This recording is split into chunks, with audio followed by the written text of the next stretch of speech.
Welcome to Rock and Recovery. Today, we're going to talk to a friend of mine named John. But before that happens, I want everybody to know that 988, it is Suicide Prevention Month. 988 if you're in the U.S. and the U.K. or U.S. and Canada, 111 in Canada. And it's also Recovery Month.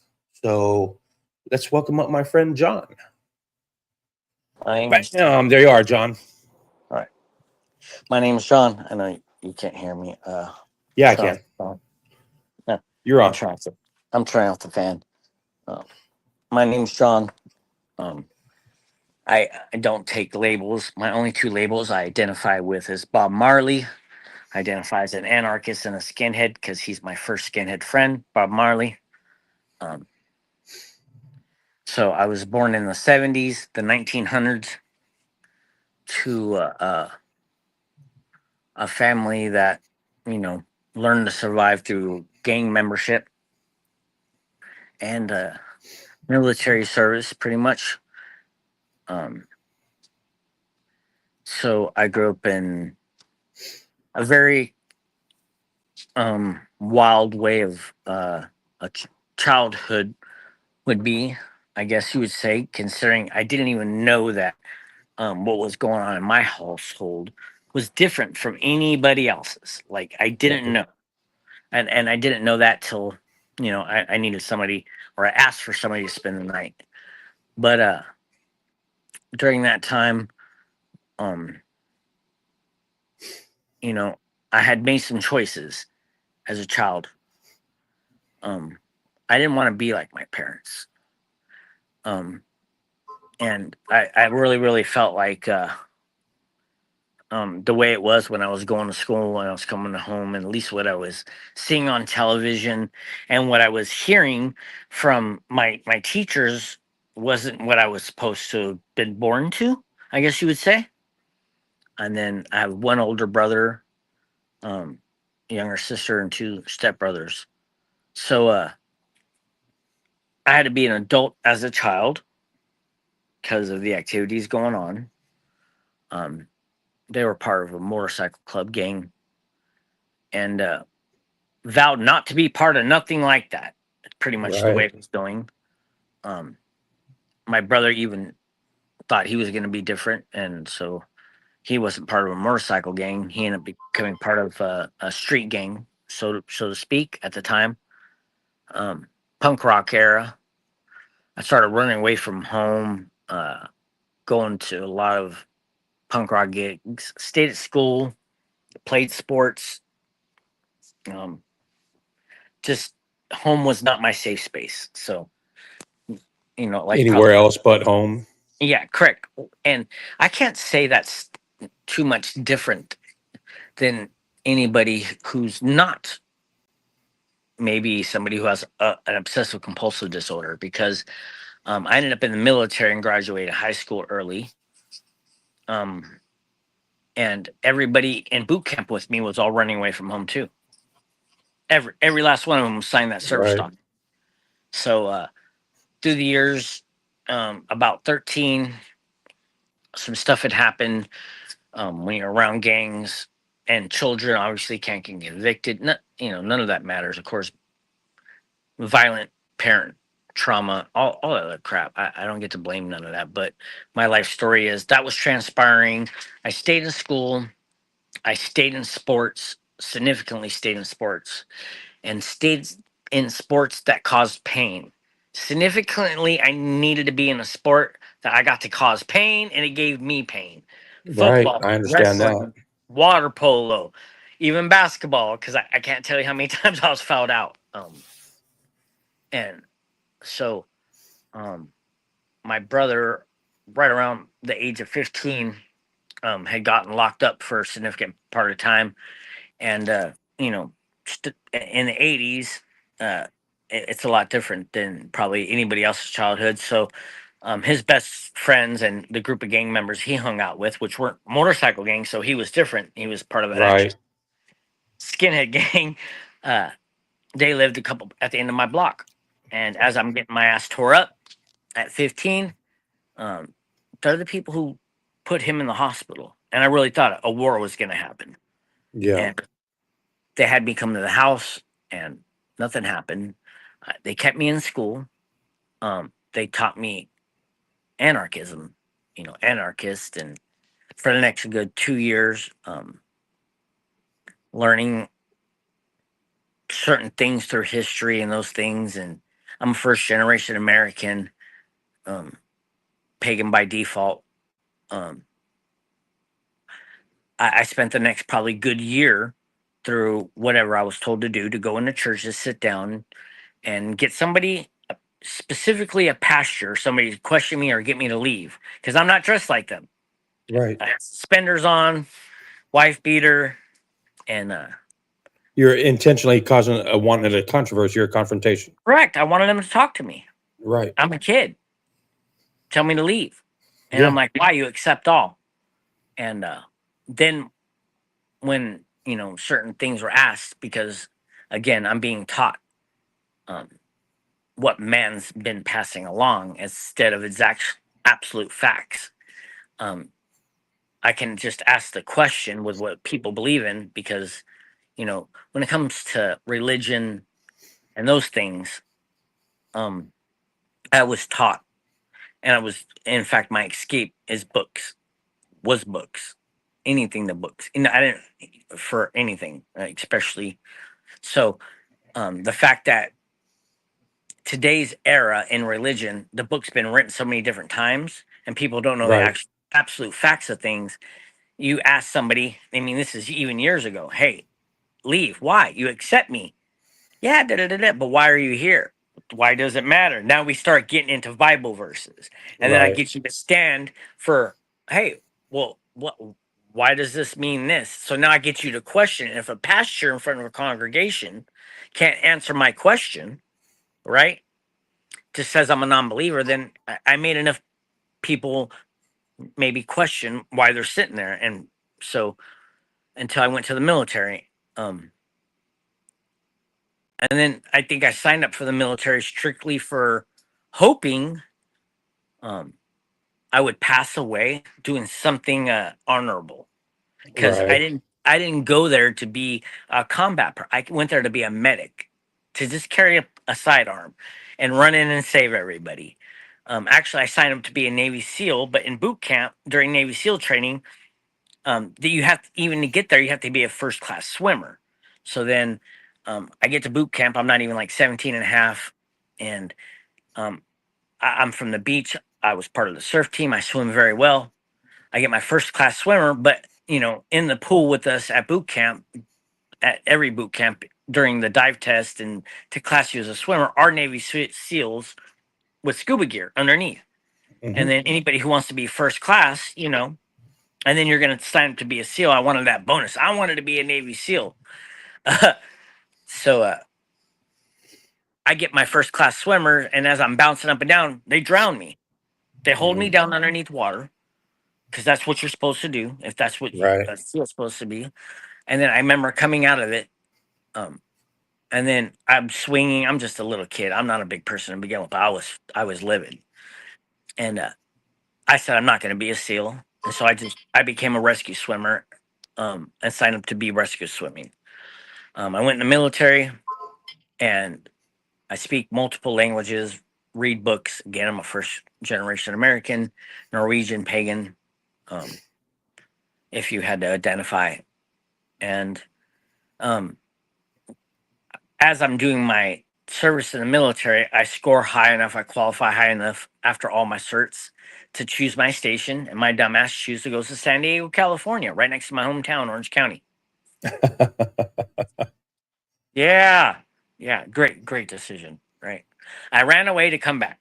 Um, I was Isn't about that 3 how it normally goes, though? We run away from our home and end up back there anyway. to like, You know. I'm coming back. Yeah. I don't know how to explain it exactly. Um, in the back there, um, during my Liberty days, I'd go to punk rock concerts. I'm a punk Yeah. rock. I've been to well over 300 of them. I ran away to them. Um, People know groups like Sublime and No Doubt. I threw beer bottles at him. Okay, No Doubt. I know her mom. I knew when her, anyways. So her and Brad, but and I'm a North County punk rocker. Um, and I'm actually considered a sharp if you go by the standard. But my brother was definitely The other side of that. yeah, correct, because he was part of a gang called P9 at that time that changed from Mm-hmm. F to P9 Yep. and then started doing time. And at that time, he was like number 3. His best friend was Popeye, the shot caller, who ended up doing a bunch of time. And, Massacre just got released, but he ended up becoming part of, anyways, that's later on, becoming part of AB and then snitched on everybody. But that's a whole different part of this. Right. So I'm back home. I start going to concerts. Outside of a concert one night, uh, I get shot.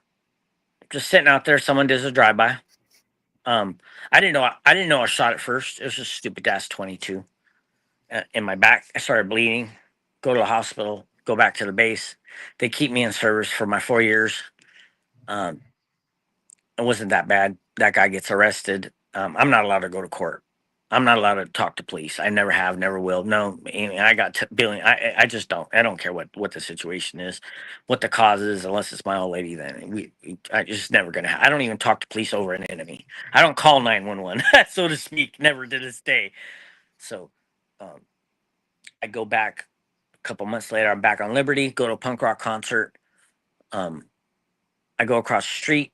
There's a bunch of sharps and I'm considered a sharp protesting the 2 of the bands that are at this little bar, and they jump me. I've been jumped. I know to do. You grab the closest person near you. You just hold on to him and drop to your back because they're gonna beat him up more than you. Okay. I don't know the guy has asthma. I'm just gonna be Right. honest. I don't know none of that. I was there to get a car, and the person passed away. I went to jail. Uh, when I'm in jail because who my dad was and my brother and all this other crap. 3 strike law. I'm a kid. I'm only about fucking not even. I'm not even old enough to drink yet. I'm not even.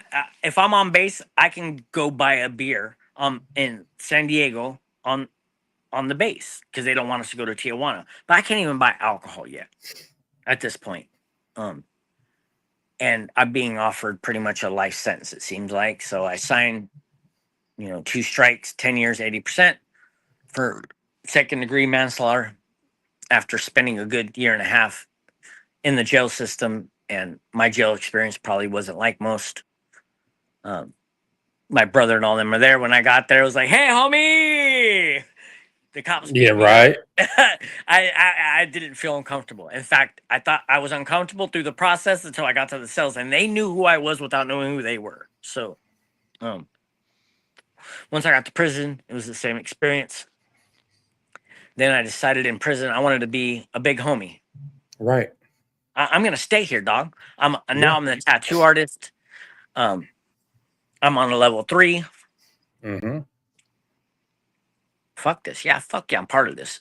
So I Right. did exactly what um my brother or whatever I wanted to be was. I did that for a good couple years, going in and out of the hole, causing myself more points from a level 3, getting up to a level 4. Um, about halfway into my sentence, um, I'd gotten back from a hole. Um, and an old guy was sitting in the cell.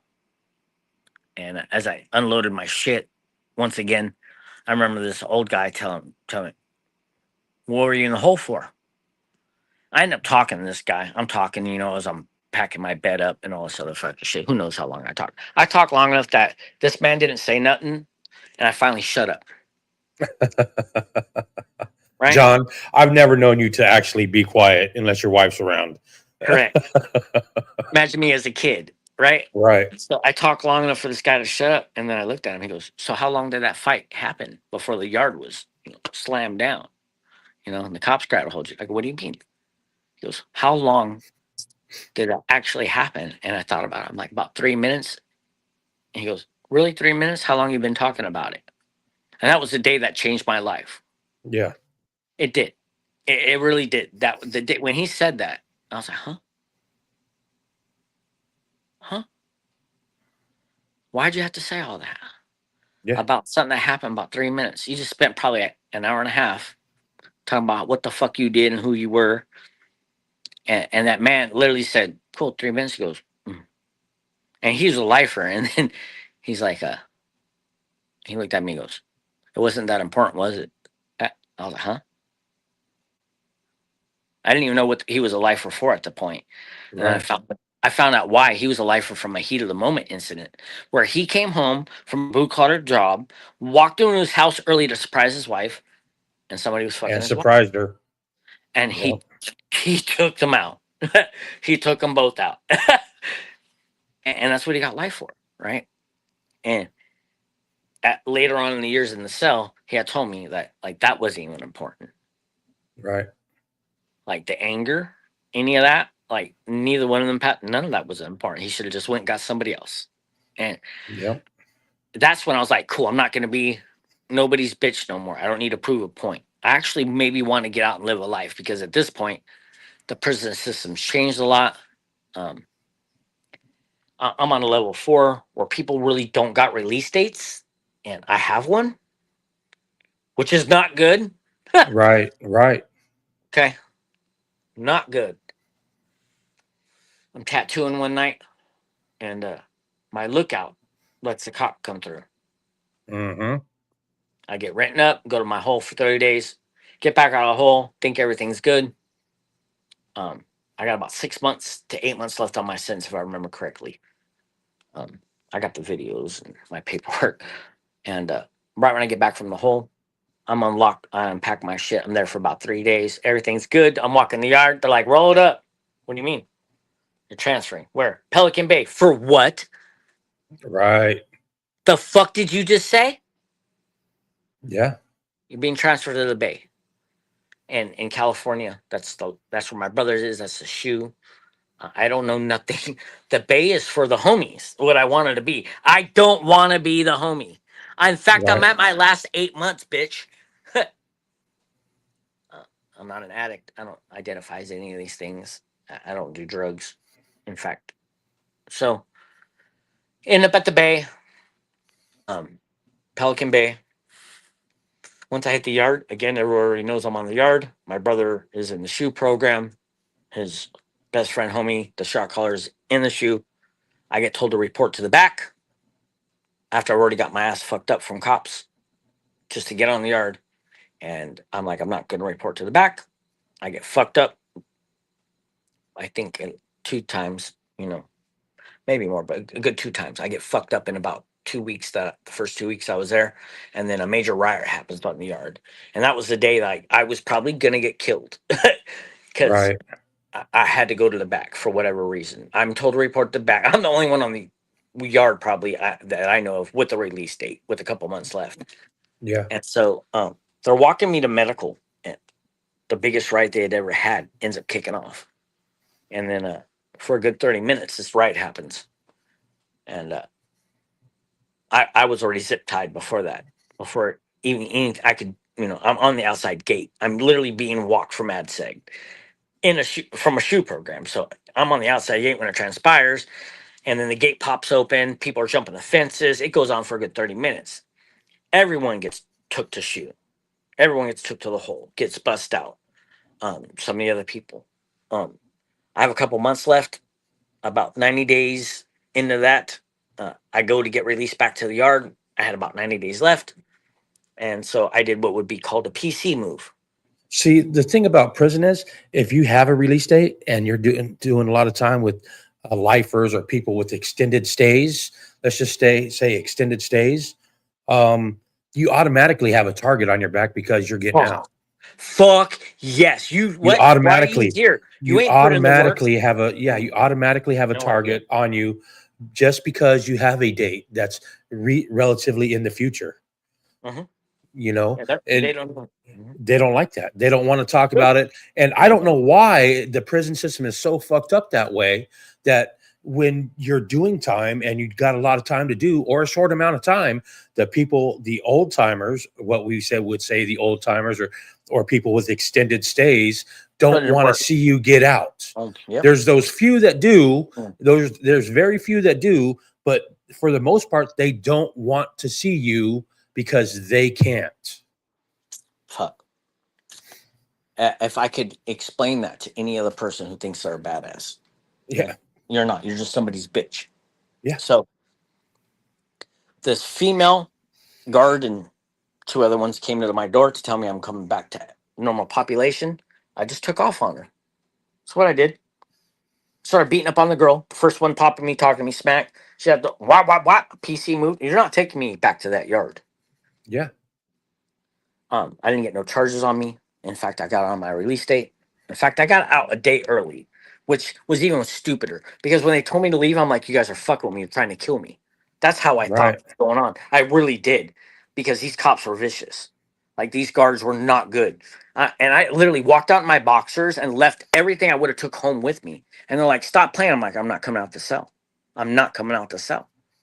And that's the Yeah. most traumatic thing for me. Like, I was not going to come out the cell one day early. Fuck you. I know you're going to kill me. Right. And you And get like that after a long period of time, and god damn, that's what your mind thinks. man. Like, they're laughing. I'm like, don't touch me. I'm going to kill you. I'm going to fucking try to do something to you. I know you're trying. And so good 4 hours went by. I finally walk out my boxers. I'm the only one being escorted out. I still think I'm gonna fucking get took out. I really did. I thought getting took out or being put in the gladiator cells with, Right. the people who wanted it. And that's what they did. They put us in our opposite, uh, gangs cells. You know what I mean? In those places. And I really thought that was gonna happen. I had sucked it up. I remember to this day. Like I'm not an addict or anything. I just remember that. Like fuck. And then I get to get on a bus and I just remember breathing. And I'm like, I'm never coming back here. I'm never coming back to this shit. So uh I get out, I get put to a halfway house for at the time for felons and I'm only allowed I'm a single I'm considered classified single cell status. You can't give me a Right. bunkie. You can't give me a bunkie because of my what I've done. None of it Right. matters. So I don't get to get a bunkie. I get to this place. It's in a place called Newport Beach, California, right next to where I grew up, Huntington Beach, which is, if you know anything about that area, Newport Beach is really higher end to Newport Beach. You know what I mean? But hey, where they were placing me was multi-million dollar homes. Okay. And this was a halfway house for me. But everybody there, other than one person, was self pay, right? Money, all this other shit for like rehabilitation for drugs, all this. They were getting the money from the government to house me, feed me, and get me a job. And um, I get I have my room. I'm by myself. Uh, I'm there about 2 days, and a guy comes in, and I hear him talking shit. He goes, "I'm not selling. You're not. I'm not bunking with that guy." And the guy's not white. He's half and half. And I don't even know the guy from Adam. And I hear what he's saying. I'm like, no, fuck that. Take me back to prison. No, no, no, no, no, no. Take me back. I'm not doing that. So I gave up my room and we bunked together. We've known each other for 25 years. In fact, went back and did a violation after it. So, anyways, I met this guy. And then they sent us to places that could give us jobs. And iron workers were there. And me and this guy who I decided to sell with was like, cool. Hey, are you scared of heights? I'm not scared of nothing, bitch. I'm a midget. That's exactly what I said. You kidding me? I'm not scared of nothing, bitch. I'm a midget. Let's go. And Right. so we end up getting high on this beam. I end up getting a job, union iron worker. He did too. I was still his bitch. Let me just say that. I chose to be his bitch because there's nothing that he asked me to do that wasn't fucking life amazingly stories. And Right. my significant other has met him, has heard them all. He's had a stroke. He repeats them all the time, But so this guy and me, um, we end up going ironworking together. I end up leaving California. I was a two striker, which wasn't legal. That's what I signed for my first case.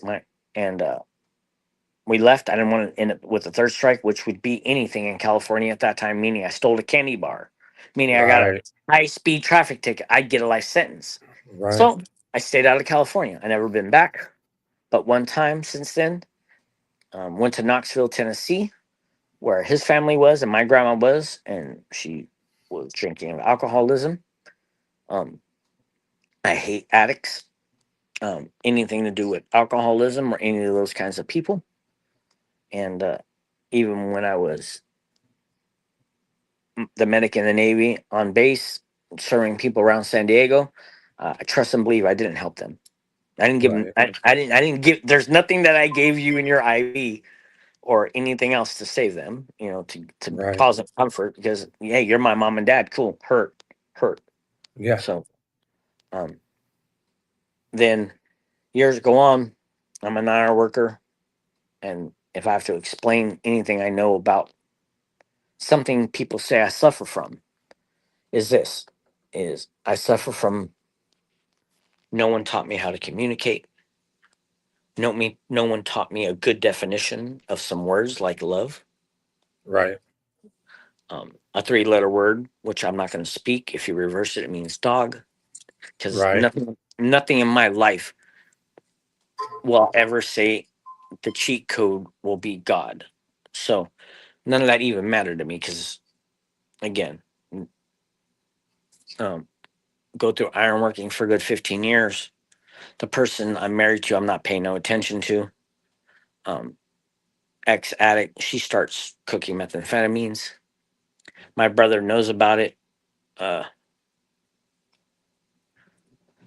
I end up coming home after being away from weeks, finding it, deciding, hey, I ain't never done meth. She goes, hey, we can do it and have some freaky sex. Let me tell you what didn't happen. That. The freaky sex part. Yeah. Yeah. Did it? Too busy to do that. No, video gaming, right? Oh, Video gaming at first. yeah. For me, my first time was a video game, right? I didn't do much. We made it there. It was the shake and bake. I Yeah. go video game. I have a great system. Yeah. The worst thing you could put probably in me is that kind of stuff. I'm already in that Right. mode my whole life. Right. So now I find out during that time that she learned how to make it from the neighbor. Who's the neighbor? A guy who got out of prison, who she's been fucking while I'm at work. Where's my $32,000 in the bank for my vacations? Why is it missing? Yeah. Oh, there was something bought up the street. Like once that got put in my system, I went into a paranoia mode, Right. mostly safe, but it was valid. Yeah. Right. So my experience was a good 4-day trip. My brother knew I was on it. I told him to his face, and I lost my ironworking job that day. That I thought he had lied to me. Come to find out, Right. I found out what 3 years ago. But this is like 15 years ago because he's a manipulative and a liar. Um, so I did that. Uh, got a divorce. Continuing upon my life, blaming um, probably everyone and everything for not loving me, not caring about me, and never did drugs other than that time. Really, I probably took a Percocet. I've never done cocaine at that time, but I've ran my whole life across the states, uh, relationships, Captain Save a Hose. You know what I mean? Not. It had nothing to do with drugs. It has to Right. just do with me again. Yeah. So then I get a final divorce because I video game all the time and I don't pay no attention to my significant other. And of course, they find someone else because, I'd rather be teabagging 13-year-olds at 2 a.m. and barely getting up for work saying, haha, you got bad parents. You're up at 3 a.m. That's what I was Right. doing. And then when that divorce had happened, I was probably about I'm 49 now. So this was 43. I was 42, 43. I meet somebody that works at the post office. That's totally opposite of anything I could have. I'm like, cool. I'm gonna go opposite. And not only that, my friend had said, had shown me dating apps and asked me to come to the bar. And I'm just not a drinker or anything like that. That my dad was out. It just didn't matter. So at the bar, everybody's on the phone. So we got on this app called Bumble. He's like, "What are you doing?" I'm trying to read everything. He starts swiping. I'm like, stop. The next day I end up talking to somebody. I talked to somebody for the next like month. I end up getting with them. I didn't know that they were an active addict because again, I would not think that as a postal worker. About a couple months into the relationship, I passed a kidney stone. Mm. And the way I look, I go to a hospital, anything. It's usually I just don't go to hospital. So Right. I go to the hospital. That's what's transpiring. I'm pissing blood. I'm in a lot of pain. I rip my IV out. I'm like, after 3 days, I'm like, I'm going home. I'll deal with this at home. I'll keep doing this. You guys aren't doing nothing for me. I don't want your Advil or whatever it was. I don't even care. I'm just in too much pain. So she goes, hey, I got some pain meds. I didn't think about it. She didn't say pain meds. She said, I got Roxy 30. I don't even know what that is. And I'm like, what? And she's like, yeah, it'll help your pain. I took it. I took another one that next morning. For the next couple of days, I was taking them probably for a good week. And then I didn't know where they were coming from. And I stopped. I questioned it. And the only reason why I questioned it because I heard in the bathroom. That's what I kept hearing. And I walked in the bathroom and out of a crusher, that's what's going on. Mm. What the fuck are you doing? Oh no, it works better if you do it this way. Want some? No. I'm like, okay, we need to stop. I'm good. I'm good. Nope, no more. You have any more? Yeah. She had like 4 more. We're doing the rest of them now. That's what we do. That's not what happened. So about 2 days after that, I'm too sick. Like I'm working at FedEx. It's COVID just started. She works at the post office. I don't know why she's not sick. I just know I'm sick. And when I mean I'm sick, I have the flu, as far as I Right. understand. So I tell her I have the flu. Da-da-da-da. I get through the day. I'm vomiting. I had to go home early because I shit my pants. Like I shit my pants. I don't have to change the clothes. And I get home, and she's like, "Here, this will stop it." And then I understood. What? Mm. I'm like, "Fuck. We got to go to detox." That's what I told her. I'm not an addict. That's what I remember. I'm not a Right. fucking addict. Right. No, we're not. You're good.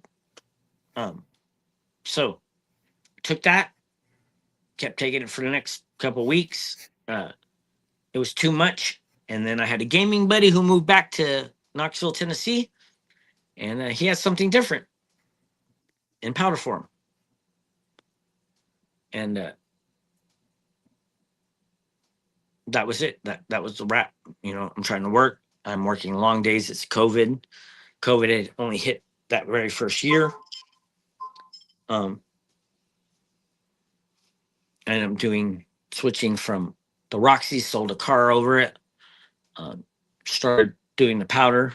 Said all she needed to do is go to rehab. I could get clean. We're good. Right. You can get clean anytime you want it. I'm not an addict. I No, control that no, shit. this is I your control fault, that bitch. shit. Yeah. Yeah, I you made control me that this. shit. Yeah. I control that shit. It don't control me. I can quit anytime I want. I just don't want to right now. Damn. Yeah. So, and then finally she goes to rehab. Comes back home. I try on the couch cold turkey. I have great insurance. They said I needed to take a COVID shot and get on mat. And I'm like, 2 things aren't going to happen. I just need you to lock me up.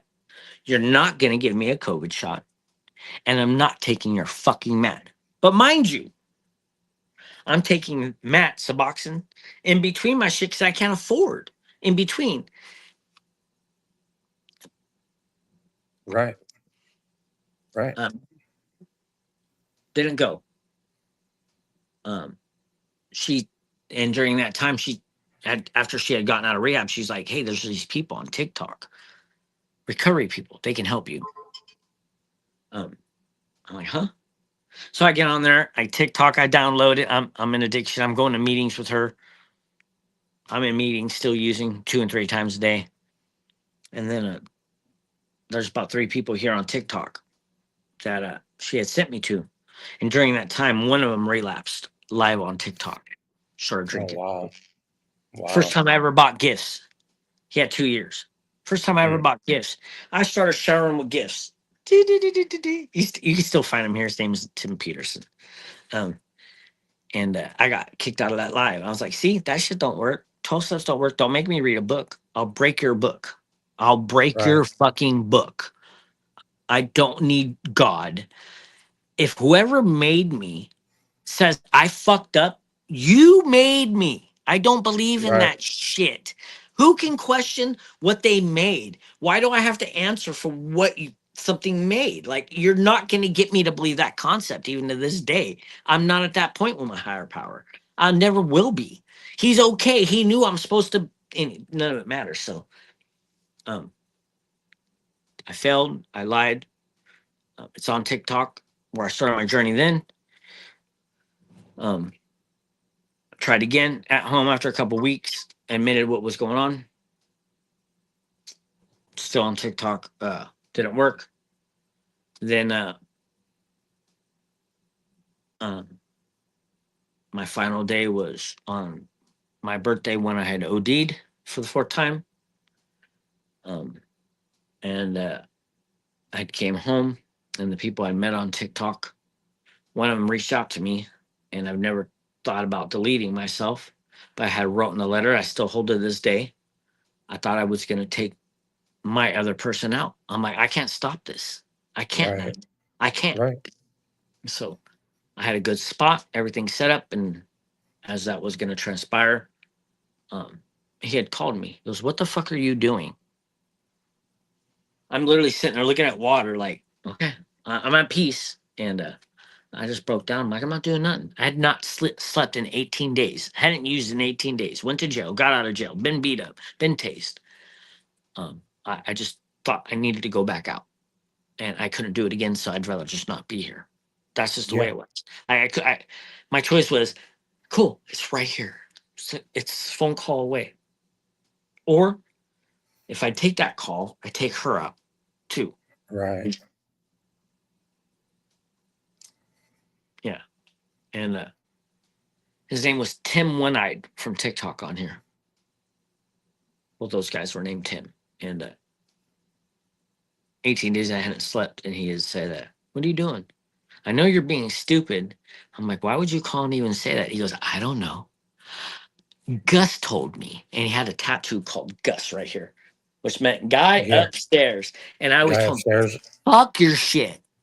I don't Right. care about your guy. I don't care. Right. And I stayed. I stayed on TikTok recovery at that time. Uh, when I mean I was part of TikTok recovery, I was on TikTok recovery, and setting up funds, thinking I was helping people set up 3 conventions. I've been to 2 out of 3 of the conventions. There's a total of 4 for the TikTok recovery community of people that were supposedly, yeah. So I didn't want to do the 12 steps. I didn't want to break a book that my other was using. And then I decided, hey, after my year, I'll do it. I'll do it just to prove you wrong. I'm going to prove I'm not going to get your God. Right. Fuck your God.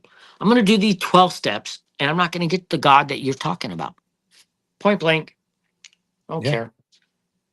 And but in order for that to happen, I had to know how to argue myself, which means, You again, had to prepare. You had to do the book to I prepare had to for go an with the book. argument. I had to go all the Yeah. way to the beginning, all the way to the Yeah. statistics at the time, all the way to the history, the evolution of it, and knowing that, hey, there was a guy who was paying thousands, and on his 4th try, they said literally, if this don't work, your ass is going over there and staying there permanently. And he was the best, biggest bullshitter Yeah. because what they were giving him was DMT. He wasn't clean and Mhm. sober because they didn't even have a term for psychedelic at the time. Okay. So they gave him DMT and coffee because at the time, that's what they only knew that helped with detox for people who we're alcoholics because an alcohol could be saved, but a poppy head, such as what I would be named as, needs to die. You don't need to Right. be. Okay. You're not supposed to be talked to. They put you in an institution, did lobotomy, they made laws to castrate people who were considered poppy heads at the time. And you could go get it at your local grocery store. That sucks to think about Yeah. that. So this guy on DMT on his fourth try got a spiritual experience. He woke up one day and said, "Hey, it's this simple. Whatever the fuck is wrong is right." Pretty fucking simple statement. I can accept that. I can accept it. You didn't give me a story. Fuck a story, right? Right. Didn't believe it. Decided to do it. Did it in multiple different ways, and after the second different way, watching, which is the first assignment, is to hear somebody else's fifth step. And this is the only way I can tell you it happened. Is like, I thought I was in a dream and people were playing with me. My higher power was called One-Eyed Santa Claus because on TikTok, Tim is called One Eye because he had one eye. He worked at Amazon. And when he Yeah. died, I said, "Cool, bitch, you're now my higher power. You said I get to choose one. I have the letter and everything." And I'm in a meeting with people he didn't fucking like from TikTok in a Zoom meeting. And they're talking about how much they loved him. And da, da, da, and I know that he despised some of their shit. And I'm like, make them shut up if there's such thing as a higher power. I got that letter to this day. Huh? If there's such thing, make them shut up. Nothing happened, right? All this shit kept transpiring. A year later, I was in a meeting, and out of nowhere, a lot of shit was happening that day. I was like, this is crazy. I feel like there's actually something out there. And I kept doing what I do. Fuck you, Tim. You're playing with me. And that night, I'm at a meeting with my significant other, my sponsor, someone else, and I had been talking about it. And they're like, "It's just emotional, and it's probably an experience you're supposed to be happening." I'm like, Yeah. "Oh, fuck that. That's not what's going on." This girl comes in, never met, and at the end of the meeting, she goes, "Am I higher power Santa Claus?" And I dropped. I said, "What the fuck did you say?" Because it was about higher power that night. Fuck you. That's my higher power. My higher power. Fuck your. After that night, I woke up the next day and I just the way it was. I was supposed to do all this shit. I'm still supposed to do all this shit, just in a better way. I was supposed to have my parents. I'm supposed to. there- I was That supposed to. acceptance thing. You I was started supposed to accepting use. things. Fuck, everything that I thought was wrong, that basic ass bitch Bill was right. It was that basic. Fuck it. This is the way it popped tires to this day. My wife will tell you I'm the most least reactive to that shit because I'm like, cool, that's supposed to happen. Maybe we're not Yeah. gonna get psyched by a Yeah. fucking semi. The burnt toast shit. Like, I'm okay with that. I'm Yeah. You start accepting things just for what they are. You start, everything happens for a reason, everything happens for a purpose, and you just accept it. so you There's get to no that. blame. There's no blame. There's no reason for it. You're supposed to go through it. You're supposed to live it. You're supposed to accept it. It's not God. It's that what you just said. It's not God. That's the cheat code. The cheat code's to act like that's it. Like the what you just said, the work to understand that, hey, people, I'm gonna have to step over graves. I'm gonna have to let people hurt me. I get to choose that today. I'm gonna have to fucking do that. I'm gonna have to. Ain't nothing in my whole life been wrong. The fuck? Even my molestation was wrong? Nope, it wasn't. You know, wasn't hurt by it. You know, I You don't. had to experience it. Why? Who cares why? The why is the worst word I can use because if I ask why, it's because I want to argue my way out of why it shouldn't happen or why something isn't happening. That's why I hate when people are like, why? My kids, I'm like, why? We don't get to ask why. The less why I ask, the more at peace I am. I don't need them. If I need an answer, then I'm going to try to control something. Uh-huh. Don't, and why? The moment I'm like, why? No, no, I don't answer whys, kid. No, I don't know why. I don't know. I don't know. And Yep. today, after a couple years of use,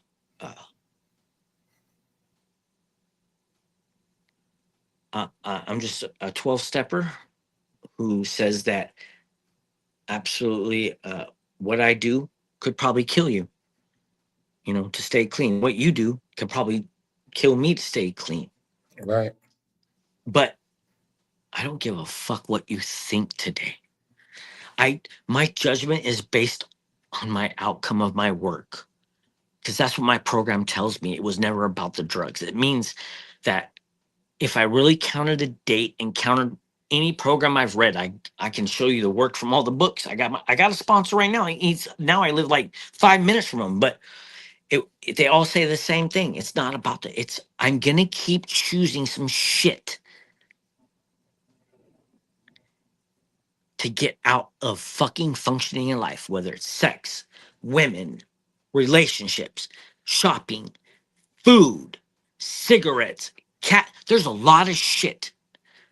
Once I remove what I thought was solving something to make me feel okay, if it makes me feel good, I'm going to overconsume it. I need to keep identifying it. The other part of that is this: I'm so open today that I have a lifestyle I couldn't have dreamed of. I have a fantasy. I'm an upside down pineapple club, meaning I'm so safe with who I am in my life and I love myself so much. And I want to have experiences in my life, and I want my partner to as well. And we can talk about that without jealousy, without envy, because I've learned enough about myself that I'm a good person. I don't believe in monogamy. I wasn't built that way. Right. Nobody was. If that's the case, why does everybody want a threesome? You're non-monogamous then too. Okay. Uh, Again, the fact that I can communicate that today and I have somebody to do that with, that's recovery for me. Recovery is that I get to fucking function in the life. I got COVID. I'm in a 4-bedroom house. My wife's out fighting a fire she got called out to last Saturday for about a week and a half at least. I got dogs. I got my sponsee's kid with me while he fights a case.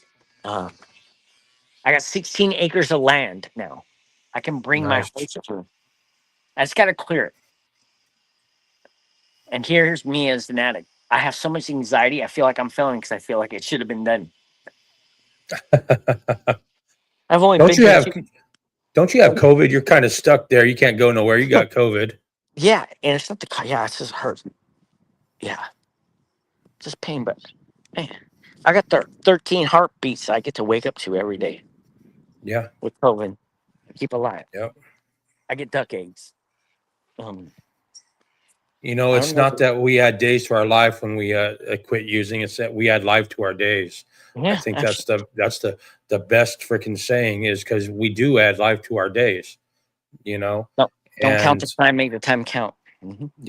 exactly. And I know your journey to where you're at now was fucking hard, but you had to go through it, and you're there for a reason. You know, I don't and want just like anybody else out there that's going through it, you got to go through it to experience, to live it, to help somebody else out. So you can know what you can relate to their experience. You know, we can relate because we've had some of the same experiences. Yeah, and that's when recovery starts working is when you can relate instead of looking at everybody's differences. Oh, yeah, I'm not that dude. I'm not as bad as him. He was using downers. I'm an upper. No, those dudes, instead of that, the struggle for everybody is true. It's a struggle. It doesn't matter what drug you're on or liquid you're on or substance you're on. It's the feelings that you're trying to repress. That's what is relatable right there. every day is a brand new feeling for me because I've never Absolutely. experienced this day at this time with this much acceptance, with this much not avoiding it. if that makes Right. sense. Why not? It's true. We get a clean slate every single day. We get a clean slate. You get to live the best day of your life that day. And we've all got 100% survival rate right now. I'll keep saying it. We've all got 100% survival and going through bullshit rate. We do. 100%. Fear, forgetting everything's all right. Fear, forgetting everything's all right. Did you die though, bitch? Now shut up. Get up. Yep. John, I appreciate you coming up here and telling your story. You don't know how incredible it is. It'll be live. It's already live. We're live on YouTube right now, but it'll be live on all the other platforms. So, and when I say all the other platforms, any podcast platform, it's going to be live. It'll be on there Thursday, I think. I just want to let you know that I appreciate you taking time out of your COVID sick day and your busy life on a farm. I'm never too, like I told you, asked me, like, I know. Very few. Always. I don't care where it's at. Like, always. I'll show up for you, bro. Anytime. And I hope your wife's being safe out there fighting the fires. She's trying. Well, she doesn't really fight. You know, that's the great thing about it is like, she doesn't even have to be part of that experience. She drives the heavy equipment that makes the fire not being able to jump, clearing out all these huge ass trees, right? And she's totally like compensated for it. And that's what she wanted. Like, yeah, she's being safe. Again, it's her first experience. It's hard for her. 14-hour days every day, not home with the kids. Yeah. She's a badass bitch. That's all I can say. Well, I appreciate you both. You guys are a big part of other people's recovery as well as your own. And I appreciate that. And I have much love for you. But, I'm going to let you go and get back to your busy ass schedule. And I'll talk to you later on Messenger. Absolutely. Have a great day, brother. On purpose. Thank you, John. And that today is Rock and Recovery. I'll see you guys later. Remember, 988 if you need somebody to talk to in the US and Canada, 111 in the UK. And guess what? Let's stop these suicides. Thank you. Bye.